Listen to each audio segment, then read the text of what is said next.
सबको मेरा नमस्कार। मैं हूं विश्वश्री और मैं कक्षा 8 एकेडमिक हाइट्स पब्लिक स्कूल बीरकपुरा शाखा में पढ़ रही हूं। आज मैं आपको शिक्षा की प्रणाली में बदलाव कैसे आई है उसके बारे में बताना चाहती हूँ।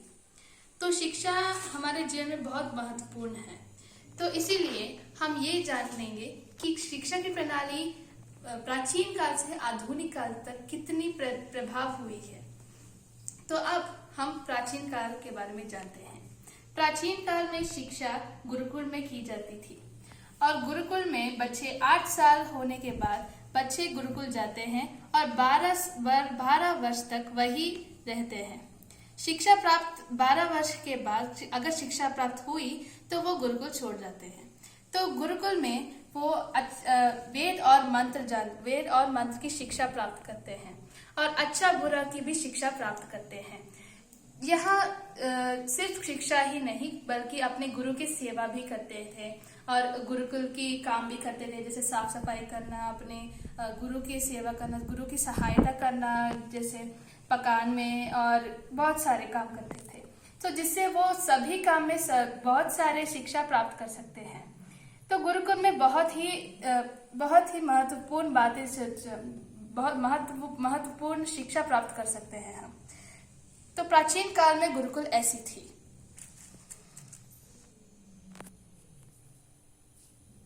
यह मध्यकाल है।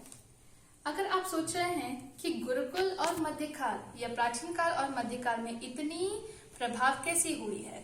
मध्यकाल में जब ब्रिटिश हमारे भारत को आए हैं तब हमारे भारत में बहुत सारे बदलाव हुए थे। तब बहुत सारे विद्या के भी बहुत सारे बदलाव हुए थे, जैसे बहुत सारे बच्चे विद्यालय को आते हैं और शिक्षा होने के बाद फिर से अपने घर पहुंच जाते हैं। तो यहाँ इतनी बदलाव ऐसे इस ब्रिटिश के वजह से ही आई थी। तो बच्चे विद्यालय आते हैं और शिक्षा प्राप्त करने के बाद शाम को अपने घर पहुंच जाते हैं। घर पहुंच जाने के बाद वहां भी अपने काम करते हैं। तो जब पाठशाला को आते हैं तब पाठशाला में भी बहुत सारे काम करते हैं, जैसे अपने विद्यालय को साफ रखना और बहुत सारे संसार के बारे में भी बहुत सारे जानते हैं। जैसे हमने गुरुकुल में देखा है, गुरुकुल में तो वेद और मंत्र के बारे में ही ज्यादा जानते हैं, परंतु यह मध्यकाल में संसार और दुनिया के बारे में ही बहुत सारे जानते हैं और अपनी जो भी अपने आसपास होते हैं उसके बारे में ही बहुत सारे ज्ञान पाते हैं बच्चे। अब बारी है आधुनिक काल की। आधुनिक यानी कि हमारी जो वर्तमान यह बच्चे बहुत बड़े पाठशाला में जाते थे और पाठशाला में बहुत सारे सुविधाएं मिलते हैं बच्चे को। जैसे हमने मध्यकाल में देखा है, वहाँ बहुत बच्चे काम करते थे अपने पाठशाला को साफ कर रखने के लिए, पर यहाँ इनके लिए काम करने की जरूरत नहीं है।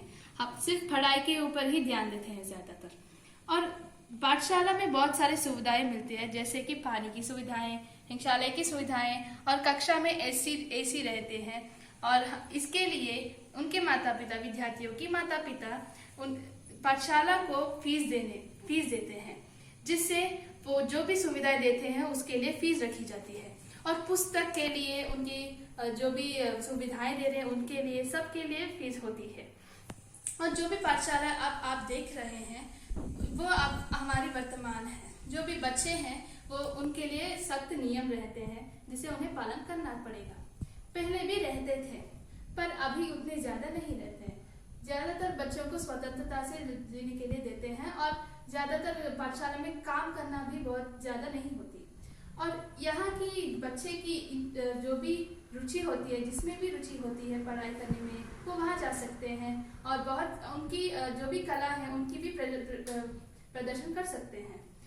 यहाँ के बच्चे जो भी अपने आसपास देखते हैं उन्हें अपने ज्ञान के पूर्वक सबको दिखाते हैं और सबके साथ पढ़ते हैं, सबको अपनी कला दिखाते हैं और सबके साथ उसे बांटते हैं कि वो कैसी होती है और उसकी महत्वपूर्ण क्या है।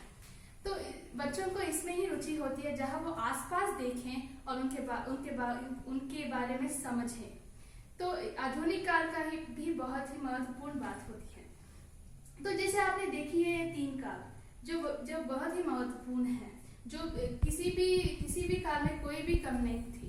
तो इसीलिए शिक्षा बहुत ही महत्वपूर्ण बात है, इसीलिए हमें इसको दूर नहीं रखना चाहिए, हमें इसकी पालन करना चाहिए और शिक्षा के बारे में जानना चाहिए। धन्यवाद।